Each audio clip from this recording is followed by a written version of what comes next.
그리스도의 종과 사람의 종이란 제목으로 하나님 말씀 증거하도록 하겠습니다. 하나님은 하나님의 백성이 된 이스라엘에게 그들의 삶의 핵심 원리인 십계명을 선포하신 후에 이제 모세를 시내산 정상으로 따로 불러서 그 십계명을 그들의 삶에 적용할 이 세부적인 법들을 말씀해 주시는데, 그게 출애굽기 20장 22절부터 23장까지의 이제 언약 법전이라고 했습니다. 그 첫 번째 이제 법이 지난주에 우리가 살펴봤던 20장 22절에서 26절까지의 이 제단에 관한 법인데요. 이 법은 하나님과의 관계, 곧 하나님 사랑을 말씀하는 제1계명에서 제4계명의 이 세부적인 법들을 대표하는 법이라면, 이제 이웃과의 관계, 이웃 사랑을 말씀하는 제5계명에서 제10계명의 이 세부적인 법들을 대표하는 법을 말씀해 주시는데, 그게 오늘 본문 말씀입니다. 1절에서 1절만 한번 먼저 보겠습니다. 네가 백성 앞에 세울 법규는 이러하니라. 백성 앞에 세울 법규는 백성들이 지켜야 될 법들을 말하는 겁니다. 이건 이제 23장 19절까지 이어지는 6가지 이제 세부적인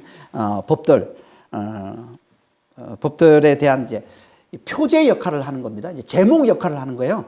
그러니까 21장부터 23장까지, 정확히 말하면 20장 22절부터 23장까지 이어지는 이제 세부적인 법들, 법전, 언약서, 이게 이제 제목 역할을 하는 게 이제 1절 이 말씀인데요. 당연히 여기에는 이제 하나님과의 관계에서 지켜야 될 법도 포함이 되어 있지만, 강조점은 이웃과의 관계에서 지켜야 될 법인 겁니다. 그래서 이 말씀을 하고는 바로 이웃과의 관계에 대한 법을 말씀하는데, 그 첫 번째 법이 뭡니까? 종에 관한 법인 거예요. 종에 관한 법. 2절 한번 보겠습니다. 네가 히브리 종을 사면 그는 6해 동안 섬길 것이요 7째 해에는 몸값을 물지 않고 나가 자유인이 될 것이며. 왜 종에 관한 법을, 이웃과의 관계를 대표하는 법으로 말씀하시는 걸까요? 그건 두 가지 이유가 있는데요. 하나는 이스라엘이 애굽에서 오랫동안 종으로 살았기 때문에 무엇보다 먼저 종을 아끼는 마음이 있어야 됨을 강조하기 위해서 그런 거라는 겁니다. 하지만 이보다 더 중요한 이유가 있는데, 그건 하나님이 가장 중요하게 여기는 우리의 이웃이 약자이기 때문에 그런 거라는 거예요. 약자. 하나님은 우리가 섬겨야 될 이웃을 항상 약자로 말씀하십니다. 그래서 우리가 복음을 전할 때도 누구에게 가서 복음을 전하라고 얘기합니까? 가난한 자, 포로된 자.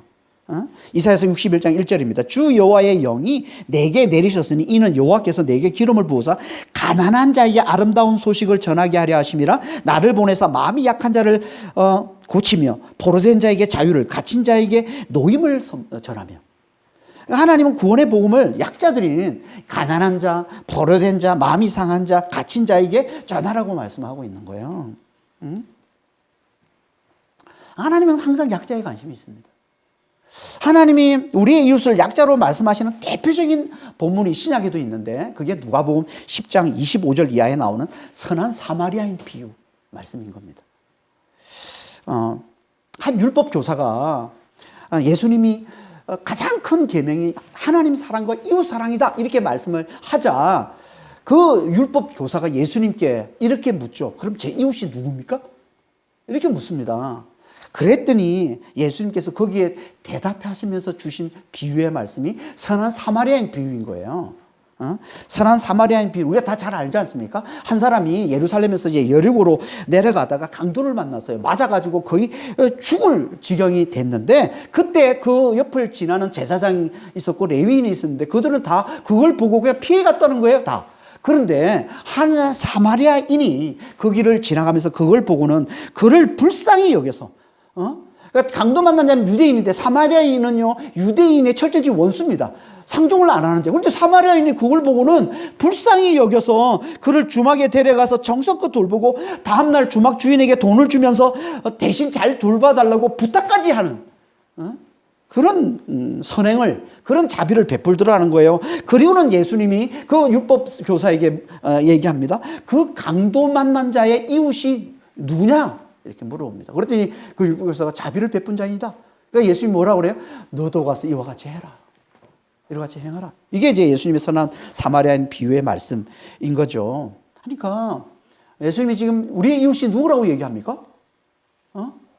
약자들, 강도 만난 자, 가난한 자, 포로된 자, 갇힌 자, 상한 자. 이걸 가장 잘 보여주는 비유의 말씀 아니에요?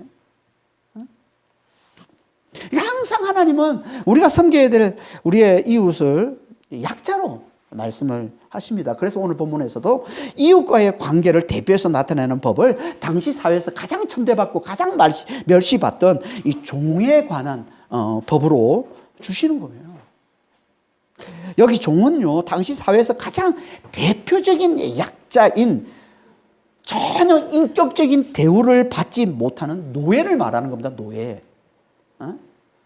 종 그러면 우리가 좀 이게 그래도 조금 좀 덜하잖아요, 표현이죠. 노예 그러면 엄청 약한 자로 보지만 실제는 노예를 말하는 거예요, 노예.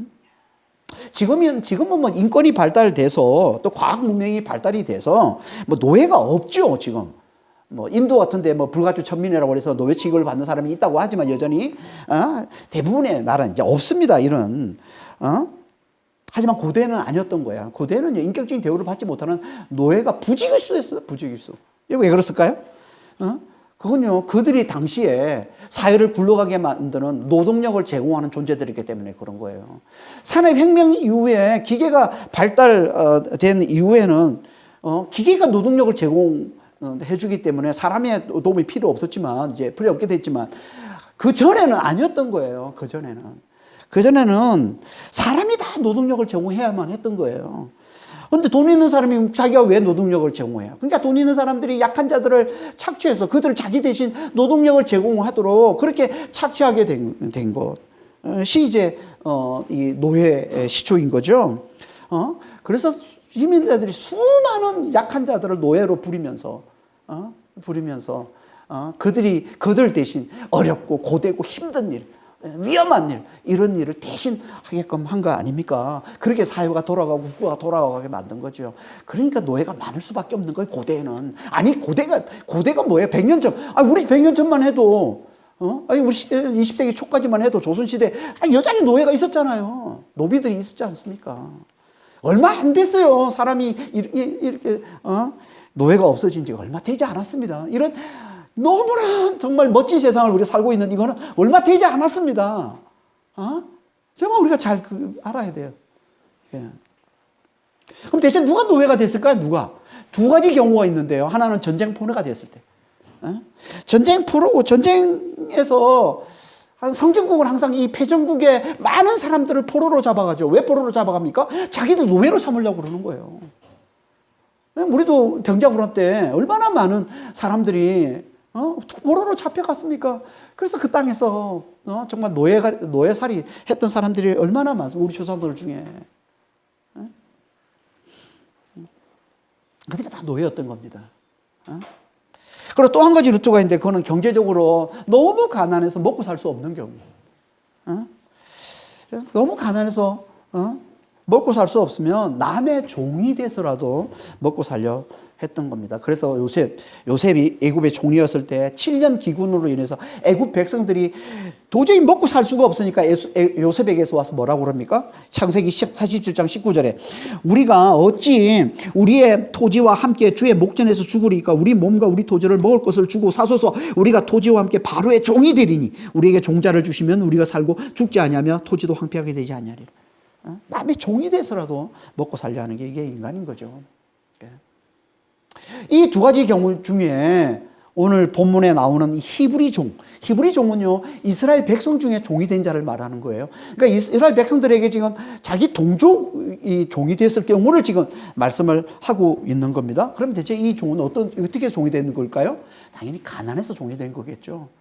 자기 동족이 되면 전쟁 포로로 잡아서 종을 삼지는 않았을 거 아니에요. 그러니까 가난해서 종이 된 자를 말하는 겁니다. 이스라엘 백성들에게 그들과 같은 동족 중에 가난해서 어쩔 수 없이 그들의 종이 된 자에 대해서 지금 말씀을 하고 있는 겁니다. 그런 경우엔 그는 6년 동안은 주인을 잘 섬기게 하되 7년째 되는 해 몸값을 물지 않고 나가 자유인이 되게 하라, 이렇게 말씀을 하고 있습니다. 성경에서 7년째 되는 해는요, 안식일을 확대한 안식년을 말하는 겁니다. 안식년. 안식일이 뭐예요? 하나님이 창조를 그치고 쉬셨기 때문에 그걸 기념해서 우리도 쉬어야 되는 날로 하나님 주신 날이 안식일이잖아요. 그걸 7째 되는 해에도 이제 적용한 게 이게 안식년인 겁니다. 그 해가 되면 종을 내보내서 자유인이 되게 하라는 거예요. 이건요, 고대 어느 법전에도 찾아볼 수 없는 파격적인 규정입니다. 아니, 돈으로 줘서 그 아까운 돈을 주고 산 종인데 6년만 섬겨 7년째 딱 되면은 자유인이 되게 해준다? 이거는 세상에서 있을 수 없는 거죠. 이게 뭘 보여주는 겁니까? 하나님은요, 기본적으로 사람이 다른 누군가를 노예로 삼고 종으로 삼는 건 원치 않으셨음을 잘 보여주고 있는 겁니다. 그럼 왜 노예제도가 생긴 거예요? 그건요, 타락한 인간들이 자기를 높이기 위해 약한 자들을 자기 종으로 삼아 착취한 데서 비롯된 거라는 거예요. 그러니까 하나님을 떠난 세상이 만들어낸 거, 이게 노예제도인 거예요. 그래서 지금도 종이란 단어, 노예라는 단어를 지금 쓰지는 않지만 하나님이 없는 세상에서는요, 힘 있는 자들이 약한 자들을 착취하는 일이 여전히 지금 이 선진국이라고 하는 이 땅에서도 여전히 벌어지고 비일비재하게 일어나고 있지 않습니까? 노동 현장에 가보면은 그 공장에 가보면요, 그 조그만 공장들에 본 해외 근로자들을 데려와가지고 임금 착취하고 노동 착취하는 일이 얼마나 많이 일어납니까? 그러니까 예나 지금이나 하나님이 없는 세상에서는요, 이런 일들이 끊이질 않는 거예요. 사람을 종으로 부려먹는. 하지만 하나님은 당신 백성들은 그러면 안 된다는 거예요. 누군가가 경제적인 어려움으로 어쩔 수 없이 다른 누군가를 종으로 섬겨야만 하는 처지가 된다 해도 최대한 그를 인격적으로 잘 대해주다가 7년째가 되는 해에는 자유인이 되도록 그를 풀어주라. 이게 하나님이 당신 백성들에게 주신 법이라는 겁니다. 이걸 더 자세히 잘 말씀해 주고 있는 본문이 레위기 25장이에요. 레위기 25장 39절 46절에 이렇게 말씀하고 있습니다. 너희와 함께 있는 내 형제가 가난하게 되어 내게 몸이 팔리거든 너는 그를 종으로 부르지 말래요. 그를. 품꾼이나 동거인과 같이 함께 있게 하여 희년까지 그를 섬기게 하라. 그때에는 그와 그의 자녀가 함께 내게서 떠나 그의 가족과 그의 조상의 기업으로 돌아가게 하라. 그들은 내가 애굽 땅에서 인도해 낸 내 종들이니 종으로 팔지 말 것이라. 너는 그를 음하게 부르지 말고 내 하나님을 경외하라. 내 종은 남녀를 막론하고 내 사방 이방인 중에서 취할지니 남녀 종은 이런 자 중에서 사올 것이며 너희는 그들을 너희 후손에게 기업으로 주어 소유가 되게 할 것이라. 이방인 중에서는 너희가 영원한 종으로 삼으려니와 너희 동족 이스라엘 자손은 너희가 피차 음하게 부리지 말지니라. 음하게 부리지 말라는 거예요. 종으로 삼지 말라는 거예요. 인격적으로 잘 대해주라는 거예요. 품꾼의 한 사람으로 잘 대해주라는 거예요. 동거인으로 잘 대해주라는 거예요. 그러니 희년에 되면 자유케 하라. 여기는 7년이 아니라 희년이라고 얘기하고 있는데, 희년은요, 이스라엘 백성들이 가나안 땅에 들어간 날로부터 해서 그 해로부터 해서 안식년을 7번 지난 50년 되는 해를 말하는 거예요. 이게 희년입니다. 성령 강림절과 아주 밀접한 관련이 있죠. 성령 강림절은 뭐예요? 6월절, 부활절로부터 안식일을 7번 지난 50일째 되는 날이 이게 성령 강림절이라는, 이걸 해로 따져서 7회, 안식년을 7번 보낸 50년째 되는 해가 희년인 거예요. 희년을 성경에서는요, 대단히 강조하는데, 희년의 핵심은요, 자유입니다. 희년 때는 모든 종을 다 풀어주고 모든 만물을 다 쉬게 하는 거예요. 이게 희년이에요. 희년은 하나님 나라를 상징하는, 천국을 상징하는 이게 희년인 겁니다. 그 핵심이 자유예요. 여러분 성령 강림절의 핵심은 자유입니다. 성령의 핵심은 자유예요. 그래서 고린도 후서 3장 11절에 뭐라고 얘기합니까? 주는 영이시니 주의 영이 있는 곳에는 자유가 있느니라. 이 말씀을 가슴에 새기시길 바랍니다. 여러분 성령은 우리를 자유케 해주는 영이에요. 여러분 무슨 어디에 얽매여 있습니까? 구속되어 있습니까? 어디에 막 사로잡혀 있습니까? 여러분 성령을 붙들면서 자유케 해주시는 거예요. 그게 뭐든 간에. 술에 사로잡혀서 술로부터 자유케 해주고, 약에 사로잡히면 약으로 자유케 해주고, 뭐든 자유케 해줍니다. 가장 궁극적으로는 죄와 사망에서 자유케 해주는 영. 이게 성령이신 거예요. 죄와 사망에서 자유케 해주시는 영. 이 엄청난 능력 하나님 우리에게 주신 이게 성령님이시라니까요. 그래서 우리가 성령 강림절을 이렇게 축하하고 감사하고 하는 거예요. 핵심이 자유입니다. 희년도 마찬가지고 핵심이 자유예요. 그래서 그 희년이 된 히브리 종이 섬긴 지 6년이 되지 않았다고 해도 6년 되고 7년째 되는 때 자유인이 되게 해주잖아요. 희년이 되면 6년이 되지 않았어도 7년째가 아니라 아직 6년 몇 년, 1년밖에 아니라고 2년밖에 아니라 희년이 되면 무조건 자유케 해주라는 거예요. 그걸 얘기하고 있는 겁니다.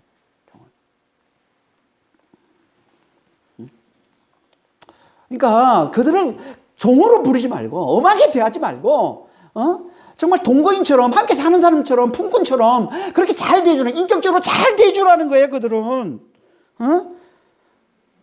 오죽하면 그들을 풀어줄 때도 그냥 보내지 말고 후에 주어 보내라 그렇게 얘기를 하겠습니까? 신명기 15장 13절 14절 신명기 15장은요 오늘 본문에 나오는 이 언약 법전을 좀 더 자세하게 말씀하고 있는 병행 본문입니다. 이게 신명기 15장 말씀인데 신명기 15장 13절 14절 이렇게 얘기합니다. 그를 놓아 자유하게 할 때는 빈손으로 가게 하지 말고 내 양무리 중에서와 타작마당에서와 포도주들에서 그에게 구해 줄지니 곧 내 하나님 여호와께서 내게 복을 주신 대로 그에게 줄지니라. 종으로 대하지 않는 거죠. 그냥 경제적으로 어려우니까 와서 내 일을 도와주는 사람 정도로 여기는 거예요, 이게. 이게 이스라엘 백성들의 종 개념이에요. 이게 하나님이 종으로 대하는. 어려운 처지, 경제적으로 어려운 사람이 있어? 그러면 그렇게 도와주라는 거예요, 그렇게.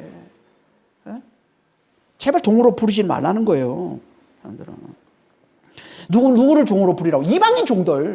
이방인 종들만 종으로 부리라는 거예요. 그들은 자손에게 기업으로 물려주어서 영원한 종으로 삼아도 된다는 거예요. 이방인 종들은. 그런 거 상관하지 않아요. 그런 아무리 어머니게 해도 상관하지 않아요. 하지만 내 동족, 히브리 종들은 안 된다는 겁니다. 근데 그 이유를 말씀하고 있어요. 그 이유가 뭐라고 얘기합니까? 레위기 15장 42절에 이렇게 말씀합니다. 그들은 내가 애굽에서 인도에는 내 종들이기 때문에 그들은 하나님의 종이기 때문에 안 된다. 그들은 하나님의 백성이기 때문에 안 된다는 거예요. 너와 같은 하나님의 백성, 하나님의 종이기 때문에 안 된다고 얘기를 하는 거예요. 하나님을 경외함으로 그들을 엄히 종으로 부르지 말고 외국인에게 팔지 말고 절대 외국인에게 팔지 말고 인격적으로 잘 대해주라는 거예요. 그들은. 왜? 그들은 내 종이기 때문에.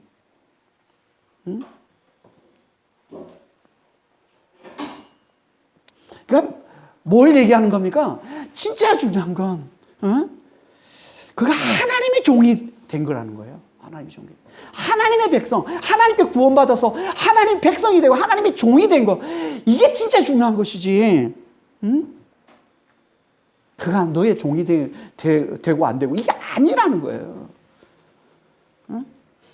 그러니까 너의 종으로 지금 겉으로 볼 때는 너의 종이 되어서 되게 불쌍해 보이지만 그보다 훨씬 더 가치 있고 중요하고 영원한 가치가 있는 것. 그건 그가 너와 같은 내 백성이 되고 내 종이 됐다는 거.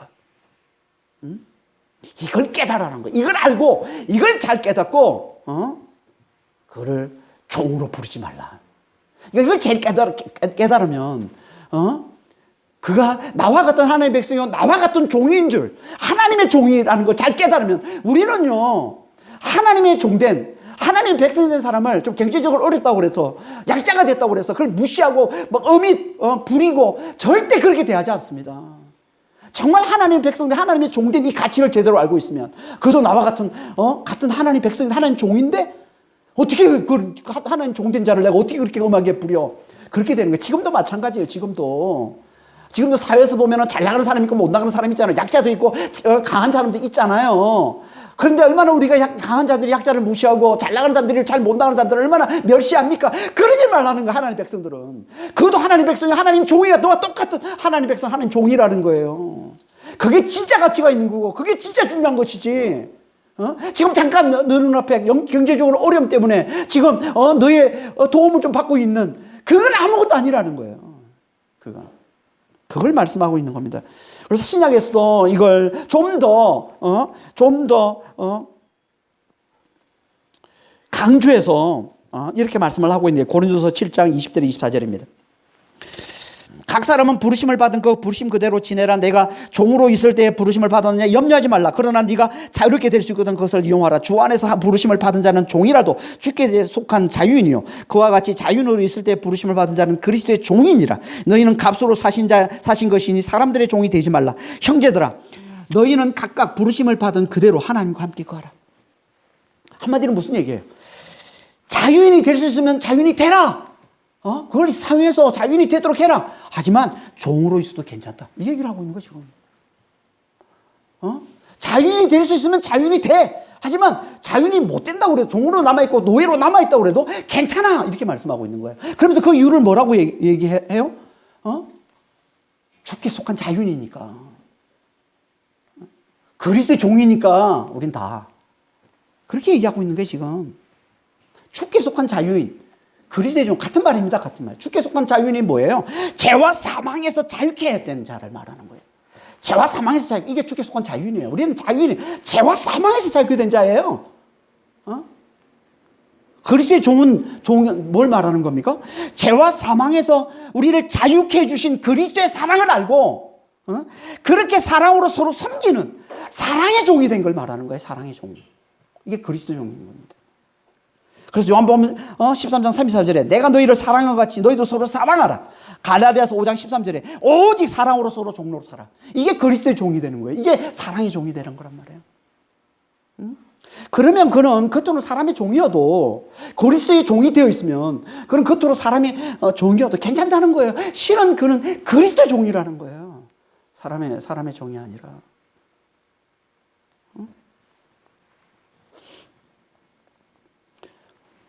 이걸 에베소 6장에서 또 이렇게 말씀하고 있습니다. 에베소 6장 6절에서 9절입니다. 눈 가림만 하여 사람을 기쁘게 하는 자처럼 하지 말고 그리스도의 종들처럼 마음으로 하나님의 뜻을 행하고 기쁜 마음으로 섬기기를 주께 하듯 하고 사람들에게 하듯 하지 말라. 이는 각 사람이 무슨 선을 행하든지 종이나 자유인이나 주께로부터 그대로 받을 줄을 알미라. 상전들아, 너희도 그들에게 이와 같이 하고 유업을 거치라. 이는 그들과 너희의 상전이 하늘에 계시고 그에게는 사람을 외모로 취하는 일이 없는 줄 너희가 알미라. 마음으로 하나님의 뜻을 행하는 것. 다시 말해서 그리스도의 사랑을 알고 마음을 다해서 사랑으로 서로 섬기는 것. 이게 그리스도의 종이라는 거예요. 중요한 건 이거라는 거예요. 사람이 종이 되고 안 되고 아니라 중요한 건 이건 마음으로 서로 사랑으로 섬기는 것. 그리스도의 종이 되는 것. 이게 중요한 거라는 거예요. 왜? 그 이유가 뭐라고 그래요? 종이나 자유인이나 우리가 행한 그 선에 대해서, 우리가 사랑으로 섬긴 그 선에 대해서 주께로부터 받을 거기 뭘 받아요? 영원한 상, 영원한 복. 주께로부터 우리가 영원한 복을 받을 거기 때문에 이게 진짜 중요한 거라는 거예요. 그리스도의 종이 되는 게, 사랑의 종이 되는 게. 다시 말해서 우리 모두의 주인이신 하늘의 주인은 우리를 외모로 취하지 않기 때문에. 종이냐? 주인이냐? 자유인이냐? 상전이냐? 이런 거 우리 주님은 그런 거에 전혀 관심이 없다는 거예요. 그런 거예요. 너 종이었으니까 내가 상을 요만큼 주고 너는 주인이었으니까 내가 이만큼. 이게 아니라는 거예요. 우리 주님은. 거기에 전혀 관심 없어요. 주님.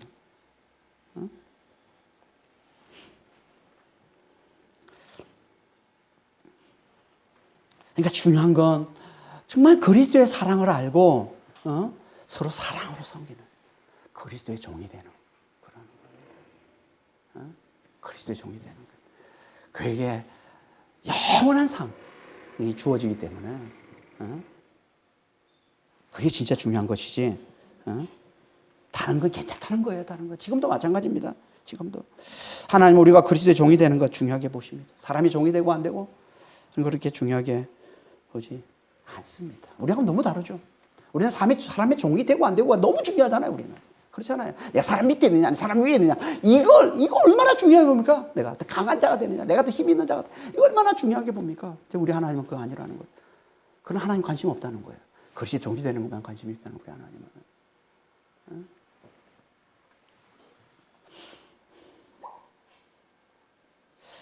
여러분, 인류 역사를 보면 인류 역사는 계속 그려왔어요. 사람의 종이 되고 안 되고에 거기에 온통 관심이 있습니다. 그래서 노예제를 없애려고 그렇게 싸워온 거 아닙니까? 어떻게 사람이 사람을 종으로 부려? 어떻게든 짧게 해야 돼. 사람의 종이 되면 안 돼. 그래, 사람은 다 평등해. 똑같아. 그렇게 인류 역사가 지금까지 열심히 싸워왔는데, 근데 실제로는 그렇게 됐습니까? 아니잖아요. 지금도 여전히 노예 이런 표현은 안 쓰지만, 여전히 지금은 돈 있는 사람, 돈 없는 사람 깔보고 무시하고, 뭐가 다릅니까, 뭐가? 다 천민 취급하잖아요. 천민 취급하잖아요, 지금. 재벌들은 다, 이런 거잖아요. 지금도 여전히 그러고 있습니다. 이건 뭐 어쩔 수, 세상이 그렇게 굴러가는 거예요. 그런데 재밌는 건요. 사람의 종이 되고 안 되고, 그러니까 노예제도를 없애려고 가장 앞장서서 싸웠던 사람이 누굽니까? 크리스찬들입니다. 크리스찬들. 아세요? 크리스찬들이에요. 그 영국에서 노예법을 없애는데 앞장선 사람이 윌버포스잖아요. 윌버포스. 늘 교회에서 기도하고, 그리고 교인들에게 기도 부탁을 하면서 자기가 앞장서 국회에 들어가서 싸웠던 자가 윌버포스잖아요. 그래서 결국은 노예법을 없애버렸고, 그리고 실제로 미국에서 노예 해방 전쟁을 일으켰던 링컨도 마찬가지죠. 크리스찬들이에요. 그러니까 노예 해방론자들은요, 대부분 크리스찬들입니다. 하나님은요, 노예를 없애는 것에 대해서 별로 관심이 없으신 것 같고 소극적인 것 같은데, 그 제자들인 그 후예들은요, 적극적이었어요. 왜 그런 걸까요? 왜? 그건요, 우리 하나님이 노예제를 없애는 것, 사람의 종으로 삼고 안 삼고 이거에 대해서 소극적인 게 아니라 우선순위가 달랐던 겁니다. 우선순위가 우리와.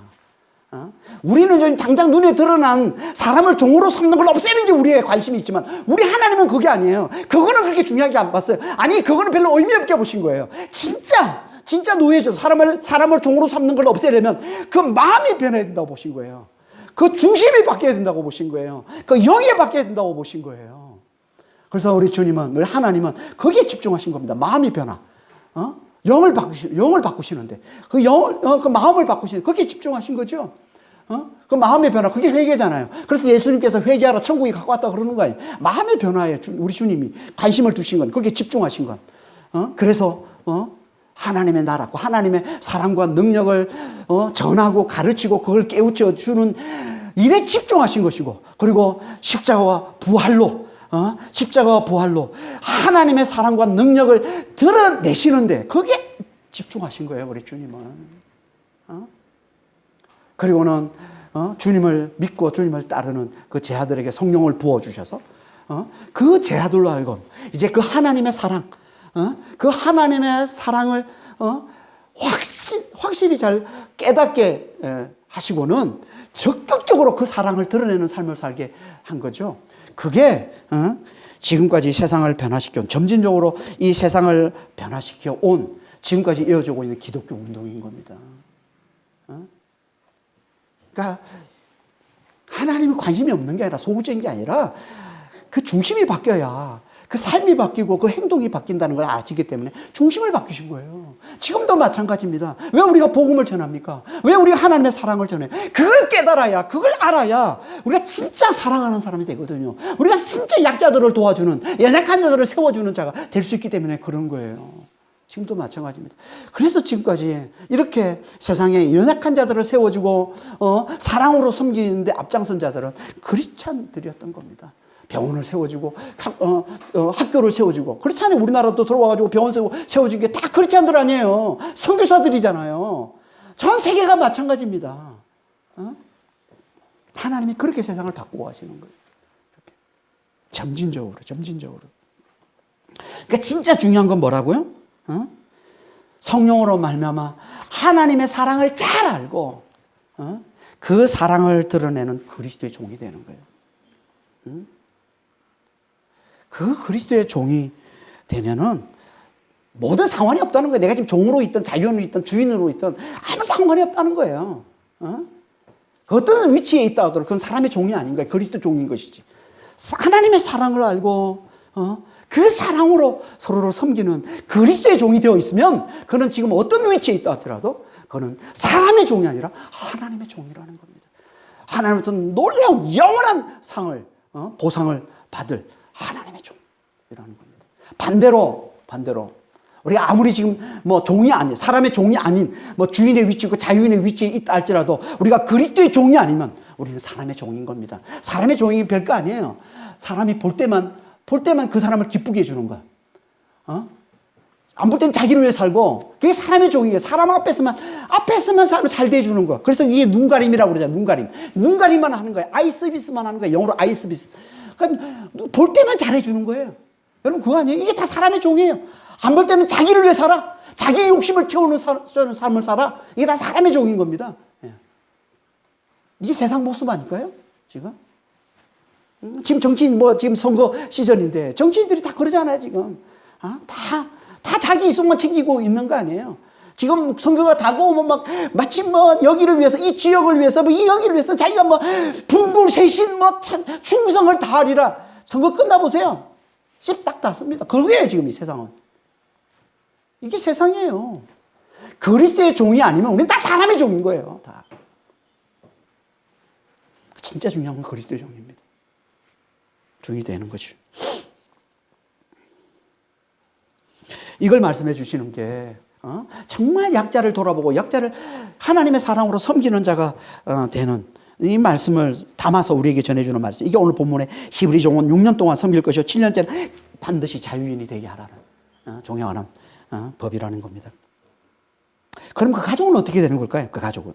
그걸 말씀해 주는 게 3절 이하의 말씀이에요. 3, 4절 한번 보겠습니다. 만일 그가 단신으로 왔으면 단신으로 나갈 것이요 장가 들었으면 그의 아내도 그와 함께 나가려니와 만일 상전이 그에게 아내를 주어 그의 아내가 아들이나 딸을 낳았으면 그의 아내와 그의 자식들은 상전에게 속할 것이요 그는 단신으로 나갈 것이로되.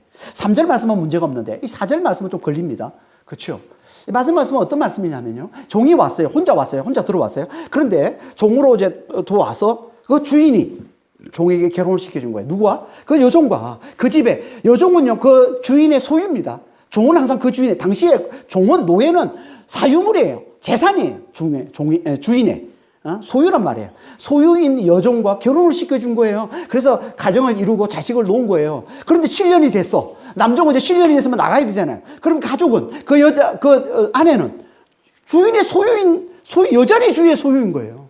그리고 그가 낳은 자식도 여전히 주인의 소유인 거고. 그래서 그들은 나가지 못한다고 얘기하는 겁니다. 그러니까 당시에 고대에는요, 소유권이 더 중요했어요. 결혼보다, 가족보다. 주인의 소유권이 더 중요했던 겁니다. 당시에는. 그러니까 그 풍습을 그대로 하나님도 인정해 주고 있는 거죠. 혼자 나가라. 하지만 그러면 이 종이 가족을 너무 사랑해. 그러면 어떻게 해? 가족을 너무 사랑해. 그런 그를 구제하는 법을 또 하나님 따로 주시지 않습니까? 그게 5절, 6절 말씀이에요. 한번 볼까요? 만일 종이 분명히 말하기를 내가 상전과 내 처자를 사랑하니 나가서 자유인이 되지 않겠노라 하면 상전이 그를 데리고 재판장에게로 갈 것이요 또 그를 문이나 문설주 앞으로 데리고 가서 그것에다가 송곳으로 그의 길을 뚫을 것이라 그는 종신토록 그 상전을 섬기리라. 그러니까 종이 난 주인하고 내 처자를 사랑합니다. 그래서 나는 자유인이 되지 않겠습니다. 라고 분명히 말하면 종으로 남을 수 있다는 거예요. 가족과 함께 남을 수 있다는 겁니다. 근데 재밌는 건 종이 주인을 사랑해야 돼요. 그렇잖아요. 종이 주인과 처자를 사랑해야 이렇게 말할 수 있는 거죠. 주인을 사랑하지 않으면 이렇게 말할 수가 없잖아요. 그렇죠? 근데 종이 주인을 사랑할 수 있을까요? 사랑할 수 있습니다. 앞에서 우리가 레위기 25장에 살펴보지 않았어요. 완전히 종으로 부르지 않고 어미 부르지 않고 최대한 인격적으로 잘 대해주면, 그가 동거인처럼, 품꾼처럼 최대한 인격적으로 잘 대해주면 종이 그 주인을 당연히 사랑하겠죠. 사랑하지 않는, 만약에 종이 너무 엄하게 대하는 종이다. 그러면 어떻게 해? 근데 가족은 사랑해. 그런 경우는 어떻게 해요? 딜레마인데요. 그러면 도망치는 방법밖에 없습니다. 근데 참 재밌는 건요, 고대에는요, 도망친 종은 주인에게 돌아가지 않아도 됐습니다. 그래서 신명기 23장 15절에 보면 종이 그의 주인을 피하여 내게로 도망하거든 너는 그의 주인에게 돌려주지 말고. 주인에게 안 돌려줘도 돼요, 도망친 노예는. 그러니까 당시에는 추노 같은 게 없었던 거예요. 추노 같은 게. 하지만 상전과 처자를 다 사랑할 경우에는 그럴 필요가 없습니다. 사랑을 위해 자유를 포기하겠습니다 라고 하기만 하면 된다는 거예요. 그러면 이제 상전이 그 주인이 어떻게 한다고요? 그를 데리고 재판장에게로 데려갑니다. 당연히 이건 하나님께 데려가는 거예요. 재판장이라는 단어는 하나님이라는 단어예요. 하나님께 데려가서 하나님 앞에 명세하는 거죠. 나는 종으로 남겠습니다. 나는 제 자유를 포기하겠습니다. 내 가족을 위해서. 그렇게 말하고 그러면 이제 주인이 그를 어디로 데려갑니까? 그 주인의 집 문이나 문설줄 앞으로 데려가서 송곳으로 그의 길을 뚫으면 되는 거예요. 길을 뚫으라는 거예요. 길을 왜 뚫습니까? 왜?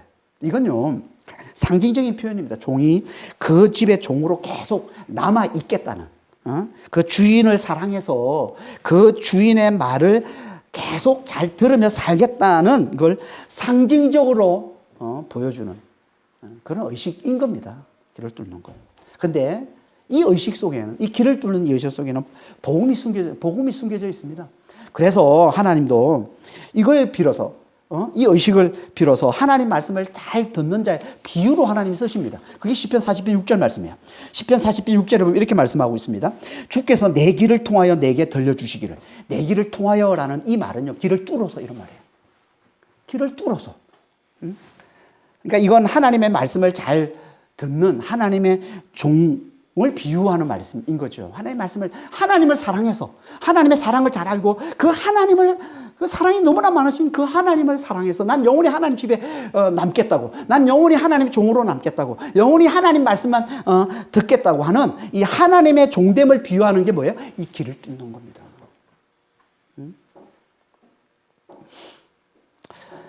요즘은 길을 뚫는 사람이 많죠. 길을 뚫어서 귀걸이 하고 다니는 사람이 많잖아요. 길을 뚫는 사람은 많은데 그 길을 뚫고 귀걸이를 하고 있는 그게 종의 표식인 걸 아는 사람은 별로 없습니다. 여러분 난 종입니다라고 귀걸이를 하고 있는 사람은 다 나는 종이다라는 걸 나타내고 있는 거예요. 그러니까 우리가 지금 하고 있는 길을 뚫어서 귀걸이를 차고 다니는 이걸 볼 때마다 우리는 하나님 앞에서 길을 뚫은 자임을 잘 깨닫고 영원히 참 하나님, 나를 너무나 사랑하시는 그 하나님을 내가 영원히 사랑해서 하나님 집에 남겠다고, 하나님 말씀만을 듣겠다고 내가 하나님 앞에 자발적으로 헌신한 하나님의 종된 자임을 잘 알고 하나님의 종된 삶을 잘 사시는 그런 믿음의 성도들이 되시길 바랍니다. 여기까지는요, 남종에 대한 말씀이고요. 이제 7절부터 여종에 대한 말씀을 하나님이 주십니다. 7절 한번 보겠습니다. 사람이 자기 딸을 여종으로 팔았으면 그는 남종같이 나오지 못할지며. 여기 여종은 남종과 좀 다르다고 얘기합니다. 근데 신명기, 아까 병행 본문인 신명기 15장 12절에 보면요, 여종도 남종과 똑같이 7년째 되는 애 자유인이 될 것이다, 이렇게 말씀을 하고 있습니다. 근데 왜 여기서는 다르게 말씀하고 있는 걸까요? 그건요, 여기 여종은 일반 여종이 아니라 아내나 첩으로 팔려간 여종을 말하는 거예요. 아내나 첩으로 팔려간 여종. 이들은요, 일반 여종보다 훨씬 더 열악한 삶을 사는 자들이죠. 그렇잖아요. 그래서 하나님이 이들을 보호해 주시는 거예요.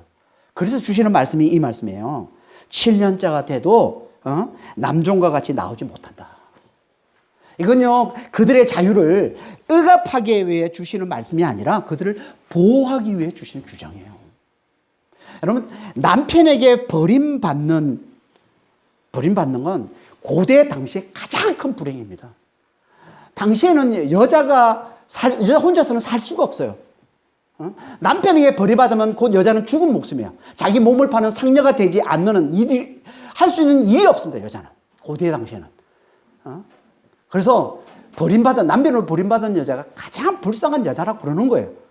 그래서 하나님도 항상 고아와 가부의 아버지요 재판장이라고 말씀하고 있는 거예요. 가장 연약한 자들을 얘기하는 거예요. 남편에게 버림받은 자. 그러니까 지금 하나님은 남편에게 버림받지 못하도록 지금 규정하고 있는 겁니다. 7년이 지나도 여종은 나오지 못한다는 거예요. 그는 끝까지 남편이 책임져 줘야 된다는 거예요, 그 여종은. 그러면 남편이 그 여종을 싫어하게 되면 어떻게 돼요? 싫어하는데 계속 남편이 붙어서 그것만큼부터 고역이 또 어디 있습니까? 그런 경우에도 그 여종을 보호하는 규정을 하나님이 또 주십니다. 그게 8절 이하의 말씀인데, 그걸 세 가지로 말씀해 줍니다. 첫 번째는요, 주인이 그 여종을 기뻐하지 않아서 잠자리를 같이 아니할 경우에 그땐 그녀를 속량하게 해야 한다라고 말씀을 하고 있어요. 그게 8절 말씀이죠.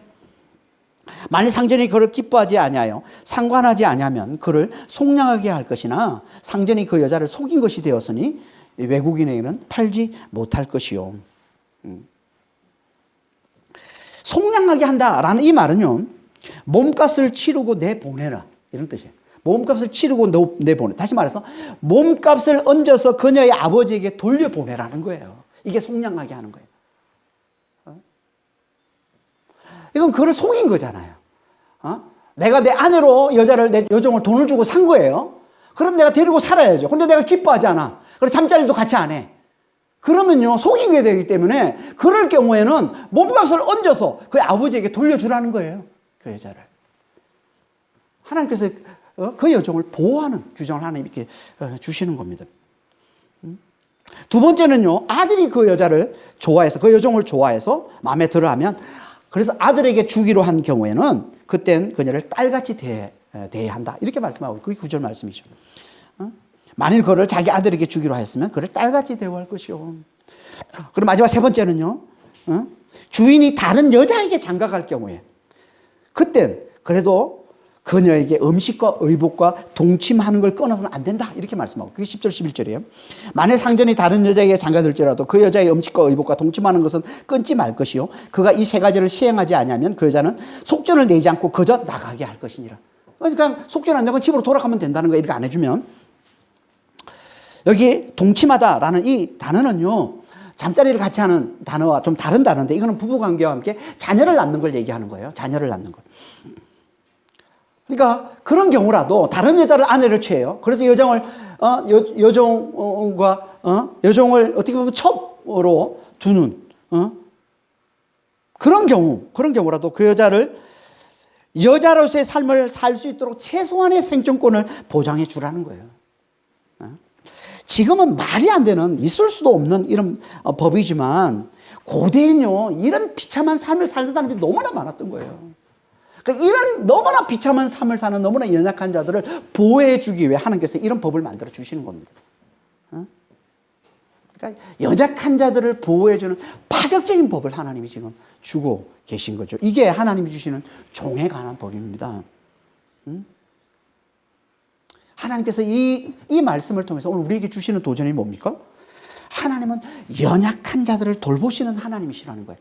이걸 잘 알고 우리도, 하나님 믿는 우리도 연약한 자들을 잘 돌아보는 자가 되라는 거예요. 이게 곧 뭐예요? 이게 곧 하나님의 사랑을 잘 알고 그 사랑을 드러내는, 그 사랑으로 서로를 섬기는 그리스도의 종된 삶을 잘 살라는 거죠. 여러분, 하나님의 사랑을 안다는 건 뭘 말하는 겁니까? 우리가 연약할 때 우리를 구원해 주신 그분의 사랑을 아는 걸 얘기하는 거예요. 우리가 연약할 때. 그래서 로마서 5장 5절 6절에 이렇게 말씀을 하고 있습니다. 소망이 우리를 부끄럽게 하지 않냐면 우리에게 주신 성령으로 말미암아 하나님의 사랑이 우리의 마음에 부은바 됨이니 우리가 아직 연약할 때 기약대로 그리스도께서 경건하지 않은 자를 위해 죽으셨도다. 우리가 연약할 때 예수님께서, 그리스도께서 우리를 위해서 죽으신 것, 이게 하나님의 사랑이라는 거예요. 이게 우리가 연약한 게 뭐예요? 우리가 죄 가운데 있는 걸 얘기하는 겁니다. 죄 가운데 있는 거예요. 그래서 이걸 8절에서 다시 이렇게 말씀하고 있는 거예요.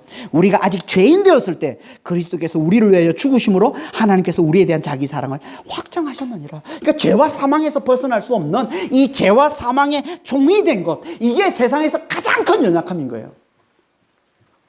여러분, 우리는 이걸 잘 몰라서, 하나님 믿지 않는 사람들 이걸 몰라서 여전히 그 연약함 데 있지만 그걸 모르고 사는 것이고, 하나님 믿는 자는 이걸 아는 거예요. 죄와 사망 가운데, 그 벗어날 수 없는 이 죄와 사망 가운데 사는, 죄와 사망의 종이 되어서 살아가는 것, 이게 세상에서 가장 큰 연약함이에요. 그 가장 큰 연약함에서 하나님 우리를 건져내 주신 것, 거기서 우리를 자유케 해 주신 것, 하나님 거기서 우리를 돌봐주셔서 그리스도를 보내주시고 그리스도께서 죽으심으로 말미암아 거기서 우리를 구원해 주신 것. 이게 하나님의 사랑이라는 겁니다. 이 사랑을 잘 알고 다른 연약한 자들을 잘 사랑하는 것. 이게 그리스도의 종된 삶, 사랑의 종된 삶을 잘 살아가는 거라는 겁니다. 그런데 누가 이 사랑을 잘 알고 이 사랑을 잘 드러낸다고요? 누가? 성령을 힘입어 사는 자. 그래서 성령으로 말미암아 하나님의 사랑이 우리의 마음에 부음바 되었다라고 말씀하고 있는 거예요. 성령으로 말미암아 하나님의 사랑이 우리의 마음에 부어. 이건 말은 무슨 말이냐면 성령으로 말미암아 우리가 하나님의 사랑을 확신하게 되었다는 거예요. 여러분, 우리가 하나님의 사랑을 확실히 아는 건요, 성령으로 말미암아서 아는 겁니다. 우리가 아무리 지금 내가 성경 말씀을 많이 배우고 대단히 많은 지식을 가지고 우리가 안다고 해도 성령이 도와주지 않으면 우리는 아직 하나님의 사랑을 잘 몰라요. 하나님의 사랑을 확신을 못 해요. 우리는. 하나님의 사랑을 확신해야죠. 그래야 그 사랑을 드러내는 삶을 잘 살 수 있는 겁니다. 야, 하나님이 나를 진짜 사랑했구나. 하나님 나를 이렇게 엄청나게 사랑했구나. 자기 목숨을 내어주실 만큼 나를 위해서, 이 연약한 이 죄인인, 죄와 사망 가운데 있는 나를 위해서 목숨을 내어주실 만큼 이렇게 엄청난 사랑을 진짜 사랑하셨구나 나를. 이걸 누가 깨워주신다? 성령께서. 이걸 성령의 도움으로 깨닫지를 못하니까 우리는 하나님을 믿는다고 하면서도 사랑할 줄 모르는 삶을 사는 거예요. 지금 사랑을 못해요. 우리는 백나가도 못합니다.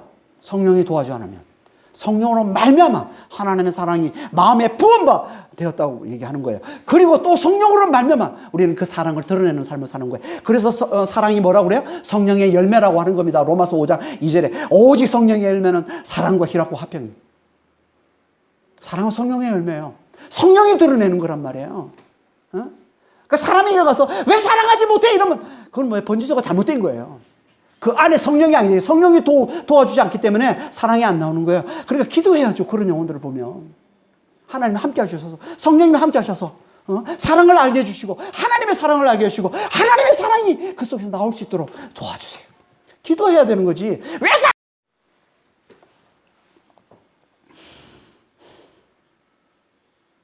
그럼 대체 이 엄청난 이 성령의 능력, 이걸 누가 잘 힘입어 살 수 있어요? 당연히 성령을 잘 의지하는 자죠. 예수를 잘 믿고, 예수님이 우리 죄를 위해서 죽으시고 부활하신 예수의 그 십자가와 부활, 이걸 믿는 자는, 예수의 십자가, 우리 죄를 위해서 죽으시고 부활하셨다는 걸 믿는 자는 누구에게나 그 안에, 그 속에 부활하신 예수의 영, 성령이 들어와 사신다는 것 잘 믿고, 예수를 믿는 자는 누구에게나 그 속에 성령이 들어와 사신다는 걸 잘 믿고, 잘 믿는 자가 뭐예요? 그분을 잘 의지하는 겁니다. 여러분, 정말 우리 안에 성령님이 계신다고 안다면, 하나님의 능력이신 성령이 정말 하나님의 능력을 확실히 깨우쳐 주시고 그 사랑으로 살게 해주시는, 힘이 되어주시는 분이 성령이심을 잘 안다면, 그분이 내 안에 들어와서 사신다는 걸 잘 안다면 우리는요, 그분을 의지하지 않을 수가 없어요. 그러니까 우리가 이걸 못 믿기 때문에, 성령이, 그분이 내 안에 지금 들어와 사신다는 게, 그분이 내 안에 영원히 사신다고 그러잖아요.